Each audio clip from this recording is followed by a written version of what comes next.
ሰላም እንዴት ናችሁ? ውድ የጊዮን ዲጂታል ቴክኖሎጂ ቻናል ቤተሰቦች፣ ዛሬ በዚህ ቪዲዮ የምናየው የፋይዳ ዲጂታል ብሔራዊ መታወቂያ ቢበላሽብን፣ በተለያዩ ምክንያቶች የመረጃ ለውጥ ካደረግን ወይም ቢጠፋብን እንዴት አድርገን በድጋሚ ማሳተም እንደምንችል ነው። የፋይዳ መታወቂያ ዳግም ህትመትን ወይም ሪፕሪንቲንግ በሁለት አማራጮች ማከናወን እንችላለን። በኢትዮጵያ ፖስታ አገልግሎት ወይም በኢትዮ ቴሌኮም እንዴት የሚለውን ስናይ፣ በመጀመሪያ በኮምፒውተራችን ወይም ስልካችን ላይ ማንኛውንም ኢንተርኔት የሚያስጠቅም ብሮዘር እንከፍታለን። እኔ ክሮም ብሮዘር ከፍቻለሁ። በቀጣይ id.it /ካርድ የሚለውን ዩአርኤል በማስገባት እንደምትመለከቱት ወደ ዌብሳይቱ እንገባለን። በሞባይል የምትጠቀሙ በቀይ ጫፍ ያሉትን 3 ነጥቦች ወይም ሞር የሚለውን በመጫን ሴቲንጉን ወደ ዴስክቶፕ ሳይት እንደምትመለከቱት መቀየር ይጠበቅባችኋል።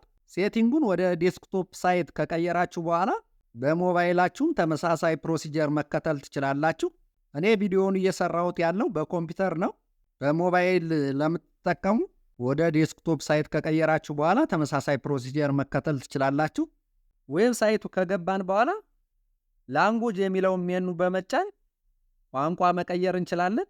እናንተ በእንግሊዘኛ ወይም በሌሎች ቋንቋዎች መጠቀም ትችላላችሁ። እኔ አማርኛ የሚለውን መርጬ አብረን እንደምትመለከቱት የህትመት ድርጅቶች ሁለት ናቸው፣ የኢትዮጵያ ፖስታና ኢትዮ ቴሌኮም። ዳግም ህትመት ለማዘዝ የመጀመሪያውን ፋይዳ መታወቂያ ያሳተምንበት ድርጅት መምረጥ አለብን። መጀመሪያ ያሳተምነው በኢትዮጵያ ፖስታ ከሆነ የኢትዮጵያ ፖስታ ሎጎ ስር ያለውን አሁኑ ይዘዙ የሚለውን በተን እንጫናለን። በኢትዮ ቴሌኮም ከሆነ የኢትዮ ቴሌኮም ሎጎ ስር ያለውን አሁኑ ይዘዙ የሚለውን በተን እንጫናለን። እኔ የመጀመሪያውን የፋይዳ መታወቂያ ቁጥር ያሳተምኩት በኢትዮጵያ ፖስታ ነው። ስለዚህ ዳግም ህትመት ለማዘዝ የኢትዮጵያ ፖስታ ሎጎ ስር ያለውን አሁኑኑ ይዘዙ በተን እንደምትመለከቱት እጫናለሁ። ቀጣይ ከሚመጣው ገጽ ላይ በቀኝ በኩል ፋይዳ አሊያንስ ናምበር እንድናስገባ የሚጠይቅ ፎርም ይመጣልናል። እንደምትመለከቱት ባለ 16 ዲጂት ፋን ቁጥራችን አስገብተን ፕሮሲድ የሚለውን ከተጫን ለመጀመሪያ ጊዜ ህትመት ነው። ነገር ግን አሁን የምፈልገው ዳግም ህትመት ነው። ስለዚህ ታች ላይ ሪፕሪንት የሚለውን በተን እንጫናለን። ርዕሱ ሪፕሪንት ኦርደር ወደሚል ይቀየራል። እንደምትመለከቱት ትክክለኛውን ፋን ቁጥራችን በማስገባት ፕሮሲድ የሚለውን በተን እንጫናለን። በቀጣይ በስልክ ቁጥራችን ባለ 6 ኮድ ዋን ታይም ፓስወርድ ወይም ኦቲፒ ቁጥር ይደርሰናል። ይህን ቁጥር በማስገባት እኛነታችን እናረጋግጣለን። እንደምትመለከቱት ቬሪፋይ የሚለውን ተጭነን ኦቲፒ ቫሊዴሽን ካለቀ በኋላ የስነ ህዝብ መረጃችን እንደምትመለከቱት ያመጣልናል። ታች ላይ ሪፕሪንት ሪዝን ይጠይቃል። ስለዚህ ሪፕሪንት ሪዝን ማስገባት ይጠበቅብናል። እንደምትመለከቱት 3 አይነት ሪፕሪንት ሪዝኖች ይታያሉ። የመጀመሪያው ብሮክን ወይም ዳሜጅድ የሚል ነው። ይሄ ናሽናል አይዲያችን የተሰበረብን ከሆነ ነው። በዚህኛው ምክንያት የተሰበረ ከሆነ ከፊትም ከኋላ ፎቶ አንስተን በሚታይ መልኩ አፕሎድ ማድረግ ይጠበቅብናል። ሁለተኛው አማራጭ አፕዴትድ የሚል ነው። በተለያየ ምክንያት የአድራሻ ወይም የተለያዩ ነገሮች ለውጥ ካደረግን ይሄኛውን አማራጭ እንመርጣለን። የቀድሞውን ሰብረን ከፊትም ከኋላም በሚያሳይ መልኩ ፎቶውን አፕሎድ ማድረግ ይጠበቅብናል በዚህኛው አማራጭ። ሶስተኛው አማራጭ ሎስት የሚል ነው። ይሄኛውን አማራጭ የምንመርጠው መታወቂያችን ከጠፋብን ነው። ስለዚህ የፖሊስ ማስረጃ በማምጣት ስካን አድርገን አፕሎድ ማድረግ ይጠበቅብናል በሶስተኛው አማራጭ። ስለዚህ ዳግም ህትመቱን የምንጠይቅበትን ምክንያት ከሶስቱ አንዱ መምረጥ ይጠበቅብናል። የራሳችንን ሴናሪዮ መሰረት በማድረግ ማለት ነው። ተያያዥ ዶክመንቶችን አፕሎድ ማድረግ ይጠበቅብናል። ቀጣዩን ፕሮሲጀር ለማስቀጠል ከሶስቱ ምክንያቶች አንዱን መርጠን እንደየ ችግራችን አስፈላጊ የሆነውን ዶክመንት አፕሎድ ማድረግ ይጠበቅብናል።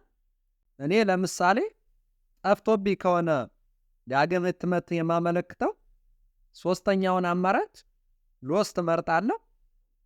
እንደምትመለከቱት የፖሊስ ደብዳቤው ምን መያዝ አለበት የሚለውን ያሳያል።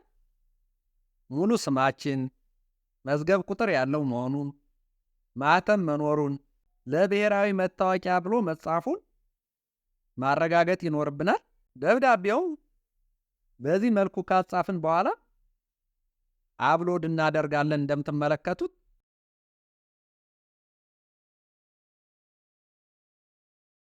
ቀጣይ ፓኬጅ ታይፕ እንመርጣለን። ሁለት አይነት የክፍያ አማራጭ አለ፣ ሬጉላር ሰርቪስ እና ፕሪሚየም ሰርቪስ የሚል። ሬጉላሩ 343 ብር፣ ለአስቸኳይ የምንፈልገው ከሆነ ፕሪሚየም ሰርቪስ 625 ብር የሚል ነው። እኔ ማስላክ የፈለኩት በሬጉላር ሰርቪስ 343 ብር በሚለው ነው። ይሄን መርጣለሁ። ሪጅን የሚለውን ያለንበትን ቦታ እዚህ ጋር አማራጮች አሉ እንመርጣለን። እኔ አዲስ አበባ የሚለውን ነው የምመርጠው። ሪጅን ከመረጥን በኋላ ለምሳሌ እኔ አዲስ አበባ ነው የመረጥኩ።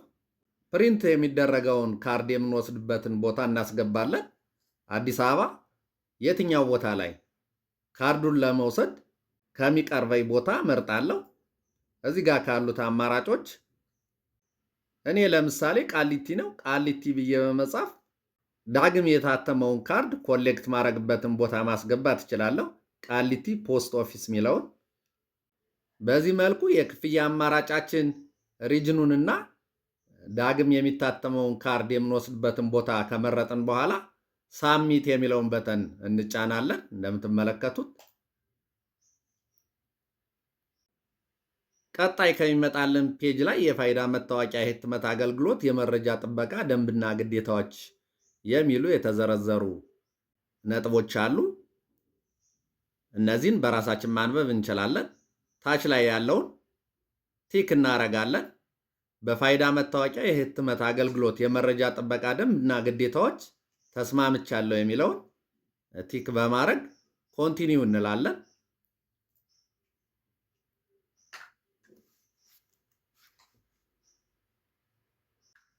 በዚህ መልኩ የፋይዳ ዲጂታል መታወቂያ ዳግም ህትመት ጥያቄን አቅርቤ ጨርሻለሁ። ስለዚህ አታች ያደረኩት ዶክመንት በሚመለከተው አካል ቬሪፋይድ ሆኖ እስከሚረጋገጥልኝ ድረስ መጠበቅ ይጠበቅብኛል። ለፋይዳ መታወቂያ ዳግም ህትመት ስናመለክት ክፍያውን ወዲያውኑ አንከፍልም። የዳግም ህትመት ጥያቄያችን ወይም ማመልከቻችን መጀመሪያ ባቀረብነው ወይም አፕሎድ ባደረግነው ዶክመንት መሰረት በሚመለከተው አካል ቬሪፋይ ተደርጎ ተቀባይነት ማግኘት አለበት። ያቀረብነው ማመልከቻ አፕሩቭ ወይም ሪጀክት ሊደረግ ይችላል። ሰነዱ ምርመራ ተደርጎበት ተቀባይነት ካገኘ በኋላ በስልክ ቁጥራችን ይህንኑ የሚያረጋግጥና ክፍያ መፈጸም እንደምንችል የሚያሳይ ሚሴጅ ይመጣልናል። በዚያ ሚሴጅ መሰረት አስፈላጊ የሆነውን ክፍያ ከፍለን ዳግም ህትመቱን እንዲከናወንልን ማድረግ እንችላለን። ማመልከቻችን ተቀባይነት ባያገኝና ሪጀክት ቢደረግም ሚሴጅ ይደርሰናል። ጥያቄያችን ተቀባይነት ካገኘ በኋላ id.et /card የሚለውን ዩአርኤል በማስገባት በኢትዮጵያ ፖስታ ዳግም ህትመቱን ስላዘዝኩ ከሎጎው ስር ያለውን ኦርደር ናው በተን በመጫን ወደ ቀጣዩ ገጽ እንገባለን። ገጹ ላይ ከገባን በኋላ ትራክ ኦርደር የሚለውን በተን እንደምትመለከቱት በመጫን ፋን ቁጥራችን በማስገባት ኦርደር ትራክ ኢንፎርሜሽን ያመጣልናል። የትራክ ኦርደር ሂስትሪ ውስጥ ከገባን በኋላ ዝርዝር መረጃዎችን ማየት እንችላለን። ለምሳሌ የሪፕሪንት ምክንያቱን፣ የክፍያ መጠን፣ መቼ እንደሚደርስና የፕሪንት ስታተሱን ያሳየናል። ከሚመጣው መረጃ ውስጥ ፕሮሲድ ቱ ፔይመንት የሚለውን በተን በመጫን ክፍያውን መፈጸም እንችላለን። ክፍያውንም በቴሌብር ወይም በሌሎች ባንኮች ኦንላይን መክፈል እንችላለን። በኦንላይን ባንኪንግ የሚጠበቅብንን ገንዘብ ከፍለን ከጨረስን በኋላ ሰክሰስ የሚልና ክፍያው መፈጸሙን የሚያረጋግጥ ሚሴጅ ይመጣልናል። ስለዚህ ለፋይዳ መታወቂያ ዳግም ህትመት ያሉትን ሁሉ ፕሮሰሶች አመልክተን ጨርሰናል። ዳግም የታተመውን መታወቂያ መቼና የት ቦታ መረከብ እንደምንችል በኤስኤምኤስ መረጃ ይላክልናል። በቀጠሮ ቀናችን መጀመሪያ በመረጥነው ቦታ በአካል በመሄድ የፋይዳ መታወቂያ ካርዳችንን መረከብ እንችላለን። ድረስ ስለተከታተላችሁ እያመሰገን ቻናሉን ሳብስክራይብ እንድታደርጉ ለማሳሰብ እወዳለሁ። ሰላም ሁኑልኝ።